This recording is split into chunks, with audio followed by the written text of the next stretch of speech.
Hi everybody, surprise! You've become an elementary math teacher. How exciting for you. So all of us parents with COVID-19 are kind of struggling with this online learning stuff, so I thought I'd make a quick video with a few tips. A little bit about me. My name is Audrey, and I've taught all the way from first grade up through college level tutoring math. So there's a few things that I can shed some light on. So first thing is, let's jump right in, is standards. So if we look at this website, Washington State uses Common Core state standards for math and also for reading. We'll talk about that later. Please don't let the Common Core thing get you all up in arms. We all have our opinions about it, but this is what the state uses. I promise they're okay. They're good. Nobody's going to have you doing some crazy math. Okay. So what I have on here is I just clicked on grade 1 for an example and measurement and data. So if you look on here, there's 1, 2, 3, 4 standards under measurement and data for first grade. Now, if you have a second grader, click on second grade and look through those standards. These are what your child should be able to do by the end of their grade. Okay, so if you look at these and you say, okay, tell and write time in hours and half hours using analog and digital clocks. Whew, my kid does not know how to use an analog clock. Maybe we should work on that. Just go through and see where your child's strengths and weaknesses are and work on those ones. Okay. Next thing that you should know is our school district, Sumner Bonnie Lake School District, uses Eureka Math. Another word for that is Engage New York. And if you call it Engage New York and look it up online, you will find every single lesson plan in the teacher handbook. Okay, this is really important if your student is having a really hard time sitting down and watching an hour's worth of videos. I know my kindergartner cannot do that. A kindergartner's attention span should be about 15 minutes tops.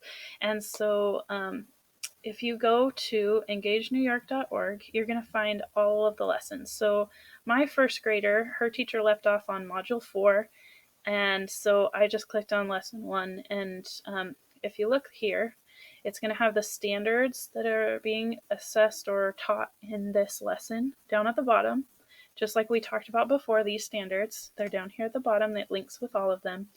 And if you click on either the PDF or the doc, you can view the lesson. It has exactly what the teachers would be doing in their classroom. This is what it says. And so it has a warm-up, it has a money game, it has happy counting by tens, it has an application problem to get their minds going, it has the actual lesson and tells you exactly how long you should be taking on it, 35 minutes. It has a script. Teacher says, anticipated student response. Teacher says. It has it very clearly laid out. So if these lessons on the videos are not working, and if you have the time and you are not overwhelmed by this, do not do it if you're overwhelmed. But if you have an extra time and you want to do something different than the videos, this is still following exactly what the teachers are telling you to do. You can do it in a different way than watching the video. You can teach it. You can go on here, you can read it, you can be the teacher. It has the worksheets right there on it as well, so you can print them if doing it online is not working for your kiddo, if clicking is too difficult. Whatever problems you're encountering, give yourself some flexibility. Whatever the teachers are posting is great. I'm not telling you to do something different, but do what works for your family, for you, your student. You are a partner with your teacher right now, so it is not the teacher dictating to you. Work with them. Ask them about this, okay? All right, the next thing that you should know about teaching elementary math is a very, very, very important part of teaching elementary math is teaching what they call math fluency. That means getting them really quick at doing their math facts. So a free website that I know a lot of the teachers in the district are using is called Extra Math. And if your teacher hasn't already signed up, that's okay. You can sign them up for free. Okay. Austin's working on this. Callie's working on this. Megan's working on this. She's in 6th grade. So I have a kinder 1st, 6th. So it's good for them. It's quick. It's like less than 5 minutes a day. They just go through.